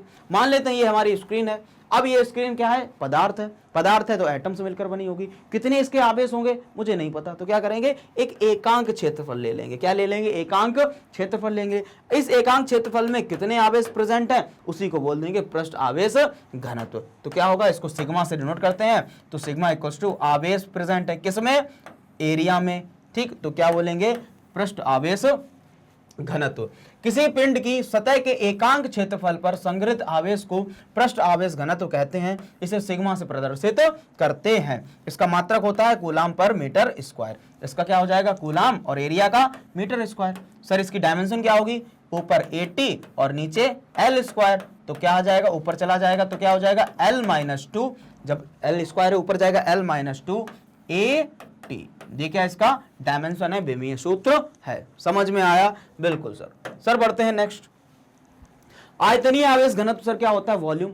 अब मान लेते हैं मेरे पास एक पानी की बोतल है, इस पानी की बोतल में कितना पानी भरा है, मतलब पानी भरा है, आवेश भरे हुए हैं, कितने आवेश भरे मुझे नहीं पता, तो देख लेंगे एकांक आयतन में, एकांक उसके वॉल्यूम में कितने आवेश होंगे उसी को कहेंगे वॉल्यूम आवेश घनत्व। किसी पिंड के एकांक आयतन पर संग्रहित आवेश को ही आयतनीय आवेश घनत्व कहते हैं, सिंपल, ठीक है। इसको पी से, रो से प्रदर्शित करते हैं, किससे करते हैं, रो से प्रदर्शित करते हैं, तो क्या हो जाएगा कि रो इक्वल्स टू आवेश है, किसमें है, वॉल्यूम में है, तो इसी को बोलेंगे एक आयतनीय आवेश घनत्व। सर इसका यूनिट क्या होती है, कूलाम, और वॉल्यूम की मीटर क्यूब, तो कूलाम पर मीटर क्यूब इसकी यूनिट होती है।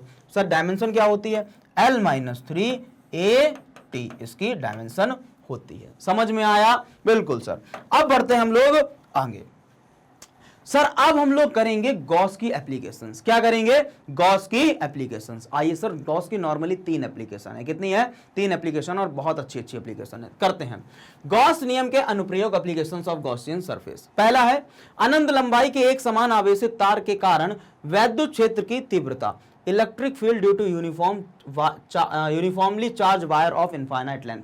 एक वायर है जो कि बहुत लंबा है, ऊपर देखो तो पता नहीं कहां जा रहा, नीचे देखो पता नहीं कहां जा रहा, लेकिन सीधा है, कैसा है, सीधा है, और उस वायर पे एक कॉन्टिन्यूअस चार्ज डिस्ट्रीब्यूटेड है, यूनिफॉर्मली चार्ज है, यहां प्लस प्लस प्लस प्लस ऐसा कुछ है, ठीक है। तो हमें क्या निकालना है, हमें वैद्युत क्षेत्र की तीव्रता बतानी है, ई की वैल्यू बतानी, किसकी वैल्यू बतानी है, ई की वैल्यू हम लोगों को बतानी है। तो आइए बनाते हैं सबसे पहले इधर डायग्राम। मान लेते हैं कि मेरे पास एक कुछ इस तरीके से, अच्छा से बनाते हैं, ठीक है, एक वायर है, अरे यार मेरे पास कुछ ऐसे करके एक वायर है, ये वायर कैसा है, यूनिफॉर्मली पॉजिटिव चार्ज है, कैसा है, यूनिफॉर्मली पॉजिटिव चार्ज है। अब इस वायर के आसपास, अब हमने एक बताया गॉस थ्योरम क्या कहते हैं, गॉस थ्योरम कहता है कि हमें सरफेस क्लोज्ड चाहिए, कैसा चाहिए, क्लोज चाहिए। इस वायर से पहले मान लेते हैं कि P बिंदु पर, यहां पर एक P बिंदु है, इस P बिंदु पर इस वायर के कारण मुझे विद्युत क्षेत्र की तीव्रता ज्ञात करनी है, किसकी मदद से, गॉस थ्योरम की मदद से, ठीक। तो हम लोग क्या करेंगे, हम लोग इसके आसपास क्या बना देंगे, एक गॉसियन सिलेंडर बना देंगे, क्या बना देंगे, एक गॉसियन सिलेंडर, और वो गॉसियन सिलेंडर जो होगा वो P बिंदु से होकर गुजर रहा होगा, किससे होकर गुजर रहा होगा, P बिंदु से होकर गुजर रहा होगा, ठीक। यहां से यहां तक इस पॉइंट पर P बिंदु है, ये O बिंदु है, तो O से लेकर P तक की दूरी कितनी होती है, R होती है, ठीक। और ये जो डैश डैश आपको दिख रहा है, ये क्या है, गॉसियन सरफेस है, गॉसियन सिलेंडर है। अब हम लोग गॉस लॉ लगा सकते हैं। इसकी जो लंबाई है वो मान लेते हैं L है, कितनी है, L है, ठीक। यहां पर हम लोग छोटा सा एक एरिया एलिमेंट ले लें जिसको नाम दिया dA, क्या नाम दिया, डी ए। अब आप इसको ऐसे समझो, ठीक है, मान लेते हैं मैं एक पतला सा लंबा वायर हूं, ठीक है, और मैं एक ऐसे करके एक यहां पर नीले रंग का ड्रम रखा है और मैं ड्रम के अंदर ऐसे करके कूद गया, हाँ या ना। अब बीच में मैं खड़ा हूं, आसपास मेरे ड्रम है नीले कलर का। अब मैं क्या करूंगा, ऐसे करके वैद्युत क्षेत्र की तीव्रताएं मतलब इलेक्ट्रिक फील्ड लाइंस कुछ इस तरीके से मैं डालूंगा, हाँ या ना। तो वैद्युत क्षेत्र की तीव्रता मतलब इलेक्ट्रिक फील्ड लाइंस कुछ इस तरीके से, ये हमारा ड्रम है, ड्रम पर अगर एरिया वेक्टर देखेंगे वो इस तरीके से, ड्रम का एरिया वेक्टर इस डायरेक्शन में, वैद्युत बल रेखाएं इस डायरेक्शन में, तो ई और डी ए के बीच में कितना एंगल बन रहा है, कितना बन रहा है, 0 डिग्री। तो हर एक सरफेस पर कहीं पर भी देखोगे अगर सिलेंडर पर, तो हर जगह ई और डी ए पर जो एंगल बनेगा वो कितना बनेगा, 0 बनेगा, अरे सॉरी 0 बनेगा। लेकिन ऊपर की तरफ देखोगे तो ऊपर तो फ्लक्स 0 हो जाएगी क्योंकि एरिया वेक्टर ऊपर की तरफ जाएगा और इलेक्ट्रिक फील्ड लाइन सीधे जाएंगे, एंगल बनेगा 90 डिग्री। तो हम लोग सिर्फ और सिर्फ उसका सराउंडिंग का ही एरिया लेंगे, फ्लक्स देखेंगे। समझ में आया, ऊपर का और नीचे का कैसा रहेगा, 0 रहेगा। तो यहां पर एरिया वेक्टर इस डायरेक्शन में और ई वेक्टर भी इस डायरेक्शन में, और आपको अभी समझ में आ गया कि ई और डी ए के बीच में एंगल कितना बन रहा है सर, 0 बन रहा है। समझ में आया। तो छोटे से एरिया वेक्टर के लिए हम लोग क्या करेंगे, छोटा सा फ्लक्स निकालेंगे। तो D phi E equals to E dot D A cos theta, हाँ या ना। डॉट प्रोडक्ट हटाएंगे, अरे सॉरी मैंने डायरेक्ट ही लिख दिया, ठीक है। E dot D A, dot product हटाएंगे क्या आएगा, कॉस थीटा आएगा। तो D phi E equals to E D A cos theta. Sir आपको पता है ई और डी ए कैसा है, 0 डिग्री पैरेलल है तो 0 डिग्री बन रहा है, और कॉस 0 की वैल्यू कितनी होती है, 1 होती है। तो डी फाई क्या आ गया, ई डी ए आ गया। कोई दिक्कत परेशानी नहीं। ये छोटा सा फ्लक्स है, हमें पूरा फ्लक्स चाहिए। तो D phi E equals to को क्या कर दो, हम लोग इंटीग्रेट कर दें। तो इंटीग्रेट जैसे ही करेंगे तो क्या आ जाएगा, D phi E equals to integration E D A, E को बाहर, ये क्या आ गया, फाई ई आ गया, ई चेंज नहीं होगा, एरिया का इंटीग्रेशन क्या आ जाए, पूरा ए आ जाएगा। तो D phi equal to E ए, ये ए किसका है, ये किसका है, सिलेंडर का है। सिलेंडर का एरिया क्या होता है, 2 पाई आर एल। तो ए की जगह क्या हम लोग 2 पाई आर एल रख सकते हैं, बिल्कुल सर। तो E equals to 2 pi R L, इसको डाल दो इक्वेशन फ्लक्स। ये हमारा फ्लक्स आ गया, इक्वेशन 1 डाल दो। ये जो समीकरण आई है, ये जो फ्लक्स आया है, ये किसके अकॉर्डिंग आया, मैथमेटिकल वे से आया। अब हम लोग किसकी वे से देखेंगे, गॉस थ्योरम की मदद से देखेंगे। तो गॉस के अकॉर्डिंग, गॉस के अनुसार, गॉस के अनुसार फ्लक्स कितना होगा, phi E equals to Q upon कितना, एप्सिलॉन नॉट, हाँ या ना, बिल्कुल सर। अब आपको पता है लीनियर चार्ज डेंसिटी भी होती है, बिल्कुल सर, क्योंकि क्या है, एक पतला वायर है, पतले वायर का लीनियर चार्ज डेंसिटी क्या होगी, रेखीय आवेश घनत्व क्या होगा, lambda equals to Q upon L. तो क्या यहां से सर क्यू की वैल्यू निकाल सकते हो, बिल्कुल निकाल सकता हूं। जरा करते हैं हम लोग, नेक्स्ट स्लाइड पे करते हैं, ठीक है, अच्छा लगे थोड़ा। तो Q इक्वल्स टू क्या आ जाएगा, लैम्डा एल, क्या आ जाएगा, Q equals to lambda L. तो यहां पर रख देते हैं phi E equals to, Q की जगह रख दो, तो lambda L upon epsilon naught. ये आ गई आपकी दूसरी इक्वेशन। क्या मैं समीकरण 1 और समीकरण 1 को कंपेयर करा सकता हूं, क्योंकि वहां पर भी फाई ई की वैल्यू थी, यहां पर भी फाई ई की वैल्यू है। तो क्या लिखोगे, समीकरण 1 व 2 से क्या आ जाएगा बेटा, देखो समीकरण 1 क्या था, समीकरण 1 क्या था, जरा इधर देखो, ई 2 पाई आर एल, ठीक है। तो यहां पर लिख दो E 2 pi R L equals to lambda L upon epsilon naught. कुछ कटेगा, एल से एल कट जाएगा, हमें ई की वैल्यू चाहिए। E equals to 1 upon 2 pi epsilon naught, इधर क्या बचेगा, लैम्डा अपॉन आर। ये क्या आ गया, ये हमारा आ गया वैद्युत क्षेत्र की तीव्रता किसके कारण, एकांक यूनिफॉर्मली इनफाइनाइट अनंत जो लंबाई का तार था उसके कारण, किसकी मदद से, गॉस थ्योरम की मदद से। तो जल्दी से इसका भी स्क्रीनशॉट ले लीजिए, ठीक है, इसका स्क्रीनशॉट लीजिए, बहुत आसान है, ठीक है, और आप इसका भी स्क्रीनशॉट ले लीजिए। बढ़े आगे, बिल्कुल सर, इसको कर दें ऑल क्लियर, ओके, और इसको भी कर दें ऑल क्लियर, ठीक है सर। बढ़ते हैं हम लोग नेक्स्ट। अब हम लोग करते हैं अगला, अनंत विस्तार की आवेशित समतल पतली अचालक शीट के कारण वैद्युत क्षेत्र की तीव्रता। सर अगर मान लेते हैं अभी हम लोगों ने क्या किया, अभी हम लोगों ने एक पतला इनफाइनाइट वायर ले लिया जो कि यूनिफॉर्म चार्ज था। अब हम लोग क्या करेंगे, एक ऐसी शीट ले लेंगे जो कि यूनिफॉर्मली कैसी होगी, चार्ज होगी, electric field due to a uniformly charge infinite plastic और सीट। एक ऐसी सीट होगी जैसे हमारी एक स्क्रीन, मान लो ये स्क्रीन ले ली और जो कि पूरी यूनिफॉर्मली चार्ज्ड है। इस स्क्रीन के कारण किसी P बिंदु पर हम लोग क्या निकालेंगे, वैद्युत क्षेत्र की तीव्रता निकालेंगे। किसकी मदद से, गॉस की प्रमेय की मदद से। आइए बनाते हैं diagram.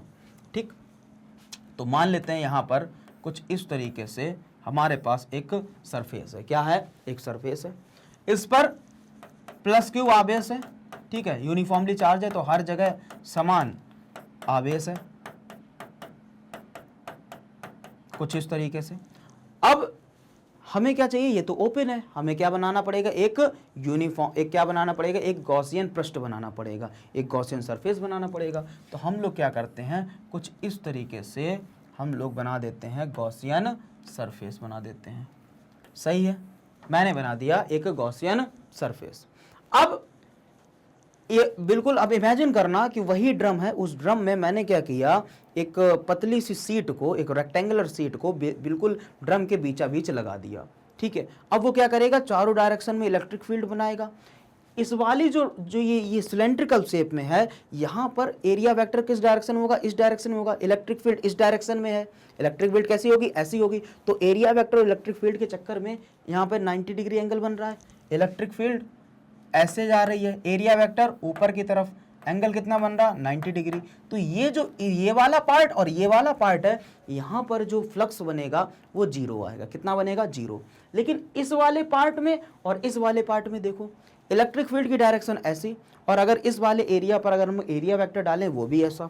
Electric field and area vector दोनों पैरेलल है, मतलब थीटा की वैल्यू जीरो, कुछ ना कुछ फ्लक्स होगा। तो यहाँ पर हम लोग मान लेते हैं, ऊपर वाला इरेज कर देते हैं, यहाँ पर हम लोग मान लेते हैं कि यहाँ पर एक P बिंदु है। क्या है, एक P बिंदु है, P डैश, और यहाँ पर एक P बिंदु है। इस P बिंदु पर मुझे क्या निकालना है, क्या निकालना है, वैद्युत क्षेत्र की तीव्रता निकालनी। क्या निकालनी है, वैद्युत क्षेत्र की तीव्रता निकालनी। हाँ या ना, बिल्कुल सर। तो आइए, दो फ्लक्स आएंगे, एक इसके कारण फ्लक्स आएगा, एक इसके कारण फ्लक्स आएगा। तो दोनों फ्लक्स निकाल लेते हैं। तो क्या हम लोग देखते हैं, D phi E equals to, क्या बोलोगे, डी फाई, नेक्स्ट पेज पे करते हैं, किस पे करते हैं हम लोग, नेक्स्ट पेज पे करते हैं। ठीक है, तो ठीक, आ जाओ। D phi E equals to, क्या बोलोगे, phi P plus phi P dash. तो D phi E equals to, दोनों सेम होंगे, इसको यहां पर लिख दो, E dot D A plus E dot D A. तो सीधे सीधे हम लोग लिख सकते हैं कि D phi E equals to 2e dot D A. हाँ या ना, ठीक सर। सर डॉट प्रोडक्ट आएंगे, कॉस थीटा आ जाएगा। तो 2e D A cos theta, और सर थीटा की वैल्यू जीरो, क्यों, क्योंकि e and D A is parallel to each other, समांतर है। तो D phi E equals to 2e A. Okay sir, 2e D A, क्या आ गया, 2e डी ए। सही है सर। यहां से ये एरिया पता चल गई, इसको इक्वेशन डाल दो पहली, कितनी डाल दें, पहली।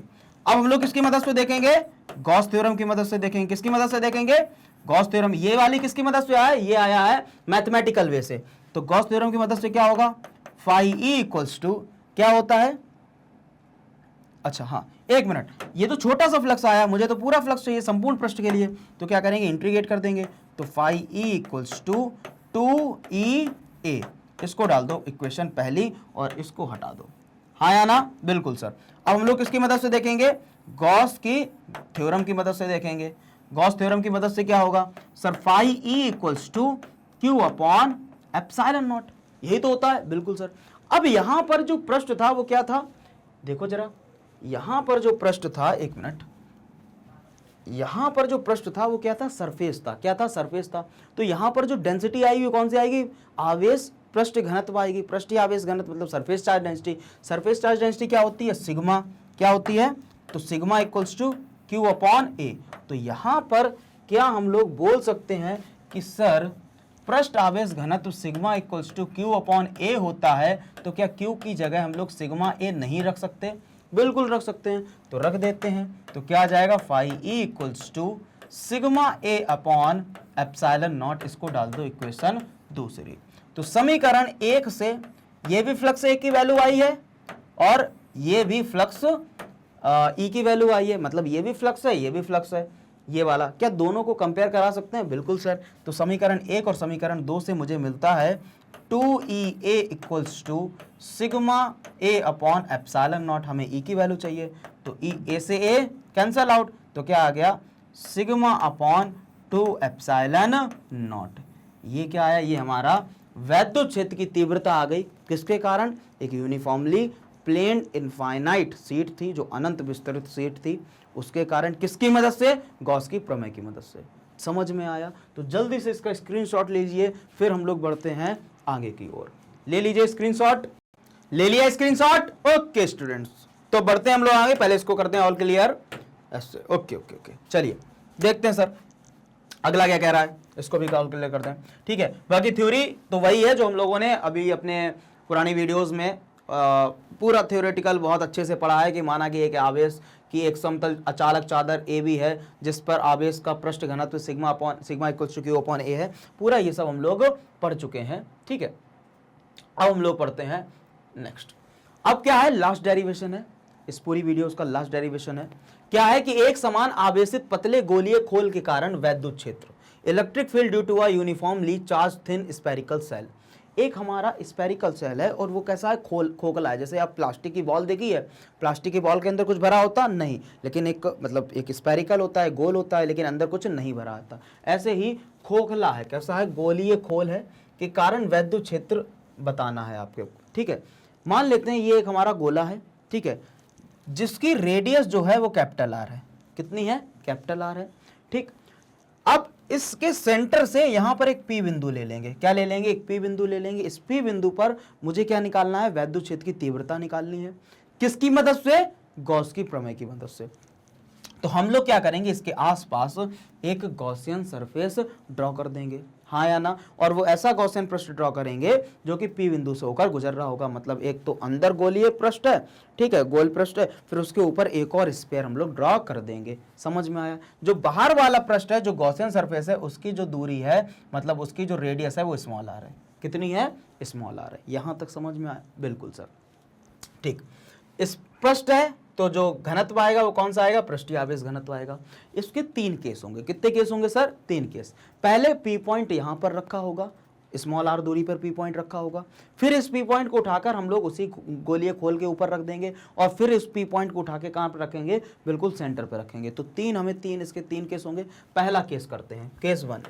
एट एन एक्सटर्नल पॉइंट, गोले से बाहर स्थित बिंदु पर, गोले से बाहर स्थित ये गोला है, इसके बाहर स्थित है पी बिंदु। इस बिंदु पर हम लोगों को क्या निकालना है? वैद्युत क्षेत्र की तीव्रता ज्ञात करनी है। माना कि एक कैपिटल आर त्रिज्या के पतले गोलीय खोल का एक समान पृष्ठीय आवेश घनत्व सिग्मा है। केंद्र ओ से आर दूरी पर एक पी बिंदु है जिस पर वैद्युत क्षेत्र ज्ञात करना है। तो चलिए हम लोग इस पर करते हैं, इधर साइड। ठीक है, बना लेते हैं। सबसे पहले ये क्या है? हमारे पास एक गोला है, सेंटर पॉइंट ओ है, जिसकी जो रेडियस है वो कैपिटल आर है। एक हम लोग गॉसियन स्फीयर बना रहे हैं, जो कि यहां पर इसकी गॉसियन स्फीयर पर एक पी बिंदु है। इस पी बिंदु पर हमें क्या निकालना है? वैद्युत क्षेत्र की तीव्रता बतानी। ओ से लेकर पी तक की दूरी आर है, और ये कैसा है? ये जो है वो एक समान आवेशित है, एक समान आवेशित है। ठीक है, तो वही चीज क्या निकालेंगे? एक डीए एरिया एलिमेंट ले लेंगे। क्या ले लेंगे? यहां पर एक डीए एरिया एलिमेंट ले लेंगे। ठीक, और इसी डायरेक्शन में क्या होगा? ई होगा। तो छोटा सा फ्लक्स फिर बड़ा फ्लक्स निकालते हैं। तो डी फाई इक्वल्स टू क्या होगा? E dot D A. तो D phi E equals to E क्या होगा? E D A cos theta. आपको पता है ई और डी ए कैसे होंगे? पैरेलल होंगे, तो कॉस थीटा की जगह 0 आ जाएगा। तो D phi E equals to E D A. छोटा सा एरिया के लिए छोटा सा फ्लक्स, हमें तो संपूर्ण पृष्ठ के लिए चाहिए, तो क्या कर दें? इंटीग्रेशन कर दें। तो phi E equals to integration D phi E. तो phi E equals to integration E D A electric field तो चेंज होगा नहीं, वैद्युत क्षेत्र चेंज होगा नहीं, क्या होगा, सिर्फ और सिर्फ क्षेत्रफल चेंज होगा। तो phi E equals to E D A, तो phi E equals to E, ये डी ए एरिया किसका है, किसका है, बाहर वाले का है, गॉसियन पृष्ठ का है। तो गॉसियन पृष्ठ का एरिया मतलब रेडियस कितनी है, स्मॉल आर है, तो 4 पाई आर स्क्वायर रखेंगे, क्या रखेंगे, 4 pi R small R, 4 pi R square, इसको दे दें पहली इक्वेशन। समझ में आया, बिल्कुल सर। ये किसके तरीके से निकल आया, मैथमेटिकल वे से। किसके तरीके से निकालना, गॉस थ्योरम की मदद से, और निकाल लो। तो according to Gauss theorem, sir Gauss theorem की मदद से क्या होगा, सर गॉस थ्योरम की मदद से होगा कि phi E equals to Q upon epsilon naught, sir phi equals to Q upon epsilon naught. तो यहां से जरा इधर देखें, ये क्या है, पृष्ठ है, तो पृष्ठ का क्या होगा, पृष्ठीय आवेश घनत्व होगा। तो सिग्मा इक्वल्स टू क्या होगा, सिग्मा इक्वल्स टू क्या होता है, आवेश बटे क्षेत्रफल। तो Q इक्वल्स टू सिग्मा ए, क्या वैल्यू यहां पर रख सकते हैं, बिल्कुल रख सकते हैं सर। तो phi E equals to sigma A बटे एप्सिलॉन नॉट, हाँ या ना, बिल्कुल सर। इसको इक्वेशन डाल देते हैं, हाँ अभी इक्वेशन ना डालो, ठीक है। अब ये हम लोग जो गॉसियन पृष्ठ लगाया, ये जो एरिया आया, ये एरिया किसका आया है, ये अंदर वाले पृष्ठ का आया, किसका आया, क्योंकि नेट चार्ज हमें किसका पता था, अंदर वाले का पता था। ये जो एरिया है वो अंदर वाले पृष्ठ का है, तो हम लोग क्या पे रखेंगे, phi E equals to sigma 4 pi capital R, अंदर वाले की त्रिज्या कितनी है, capital R square upon epsilon naught. इसको इक्वेशन दे दो दूसरी और इसको इक्वेशन पहली। तो क्या बोलोगे, from equation first and second, समीकरण 1 और समीकरण 2 से क्या आएगा, E 4 pi R square equals to sigma 4 pi capital R square whole upon epsilon naught. देखो कुछ कटेगा 4 पाई से, 4 पाई बस, और कुछ नहीं कट रहा है। तो ई इक्वल्स टू क्या आ जाएगा, E equals to sigma upon epsilon naught dot capital R square upon small R square. ये क्या आ गया, ऐसे ऐसे ये लाइन, ये क्या आ गया, ये हमारा वैद्युत क्षेत्र आ गया। वैद्युत क्षेत्र की तीव्रता आ गई, किसके कारण, गोलीय पृष्ठ, गोलीय खोल था, उसके कारण, किसकी मदद से, गॉस की प्रमेय की मदद से। E equals to sigma upon epsilon naught capital R square upon small R square. जल्दी से इसका स्क्रीनशॉट लीजिए, फिर करते हैं इसका दूसरा केस। ले लिया स्क्रीनशॉट, ओके सर, ठीक, करें, ऑल क्लियर कर दीजिए सर, ठीक है। आ जाइए सर, करते हैं नेक्स्ट केस, करते हैं इसका। अब क्या होगा, अब इस P बिंदु को कहां पर उठा के ले आएंगे सर, यहां पर उठा के ले आएंगे, कहां पर, उसी गोलीय खोल के ऊपर ले आएंगे। देखिए केस सेकंड क्या कर रहा है, सतह पर स्थित बिंदु पर एट द सरफेस। अब अगर इस P बिंदु को यहां पर उठा के लाएंगे तो इसी पर हम लोग को क्या करना पड़ेगा, एक गॉसियन सरफेस ड्रॉ करना पड़ेगा। मतलब सेंटर से यहां तक की दूरी कितनी थी, कैपिटल आर। अब जो हम लोग गॉसियन सरफेस ले रहे थे वो स्मॉल आर के ले रहे थे, लेकिन अब जब गॉसियन सरफेस उसी सरफेस पर है तो क्या हम लोग बोल नहीं सकते हैं कि सर जो कैपिटल आर होगा वो स्मॉल आर के इक्वल हो जाएगा, बिल्कुल सर। तो लगा दो फॉर्मूला, क्या होगा, फ्लक्स अभी निकाला हम लोगों ने, अरे वैद्युत क्षेत्र की तीव्रता अभी निकाली, ई इक्वल्स टू क्या था, sigma upon epsilon naught capital R square upon small R square, रख दो जरा। तो E equals to sigma upon epsilon naught capital R square upon capital R square, cut जाएगा तो क्या आ जाएगा, E equals to sigma upon epsilon naught. ये कहां पर आ गया, ये सर आ गया उसी पॉइंट पर, कहां पर, एट द सरफेस, सतह पर स्थित बिंदु पर। समझ में आया, जल्दी से ले लीजिए स्क्रीनशॉट और करते हैं इसका आखिरी केस थर्ड। अब केस थर्ड में सर हम लोग क्या करेंगे, सर केस थर्ड में क्या करेंगे, इस P बिंदु को बिल्कुल सेंटर पे ले आएंगे, कहां पर ले आएंगे, सेंटर पे ले आएंगे। केस थर्ड, खोल के भीतर वैद्युत क्षेत्र एट एन इंटरनल पॉइंट। अब ये मान लेते हैं ये हमारी बॉल है, वही प्लास्टिक वाली बॉल है। इस प्लास्टिक के बॉल के सेंटर पर हम लोग P बिंदु देख रहे हैं। कहां पर देख रहे हैं? इसके सेंटर पे विद्युत क्षेत्र की तीव्रता देख रहे हैं। अब एक बात बताना, कोई बिल्कुल हॉलो बॉल है, मतलब प्लास्टिक की बॉल है, उस प्लास्टिक के बॉल के अंदर बिल्कुल खोखली होती है, वहां पर कोई मैटर प्रेजेंट है? नहीं। पदार्थ है? नहीं है। जब पदार्थ नहीं है, कोई आवेश होगा? नहीं होगा। तो क्यू की वैल्यू कितनी हो जाएगी? 0 हो जाएगी। तो यहां पर क्यू की वैल्यू कितनी है? 0 है। कितनी है यहां पर क्यू की वैल्यू? सर 0 है। अगर क्यू की वैल्यू यहां पर 0 है तो E इक्वल टू क्या पढ़ा आपने? 1/4 पाई epsilon not Q upon R square. Sir Q अगर 0 है, Q की जगह 0 कर दो। अगर Q 0 है तो पूरा टर्म कितना आ जाएगा? 0 आ जाएगा। समझ में आया? बिल्कुल सर, तीनों केस अच्छे समझ में आए। इसका ले लीजिए स्क्रीनशॉट। फिर बढ़ते हैं हम लोग आगे की तरफ। आज की क्लास आपको कैसी लगी? समझ में आई स्टूडेंट्स? आज हम लोगों ने अपना पहला पार्ट देखा वन शॉट का, और फिर हम लोगों ने वन शॉट का दूसरा पार्ट देखा। तो समझ में आया? ये पूरा वन शॉट आपको कैसा लगा जरूर कमेंट में बताएं। और क्या इस वन शॉट को देखने के बाद आपको थोड़ी बहुत फिजिक्स से मोहब्बत हुई है?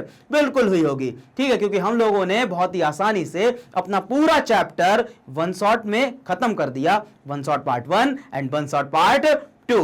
ओके, ऐसे ही इंटरेस्टिंग वीडियोस को देखने के लिए आप विजिट कर सकते हैं magnet brains Hindi medium and English medium YouTube channel पर, एप्लीकेशन पर एंड वेबसाइट पर। Students, magnet brains Hindi medium and English medium provide कराता है सीबीएसई बोर्ड के साथ साथ Delhi board, Bihar board, UP board, MP board, Rajasthan board, वैदिक maths crash course and spoken English की भी क्लासेस, वो भी हाई क्वालिटी ऑफ एजुकेशन में, बिल्कुल फ्री ऑफ कॉस्ट में। Students, magnet brains Hindi medium and English medium E notes and e books की भी फैसिलिटीज प्रोवाइड कराता है, जो आप अवेल कर सकते हैं।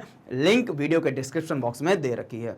स्टूडेंट्स, वीडियो को ज्यादा से ज्यादा लाइक करें, शेयर करें और चैनल को सब्सक्राइब करना ना भूलें। और नई अपडेट्स के लिए Facebook, Instagram, Twitter, Telegram and WhatsApp पर फॉलो जरूर कर लें। मिलते हैं नेक्स्ट क्लास में, तब तक के लिए जय हिंद, जय भारत।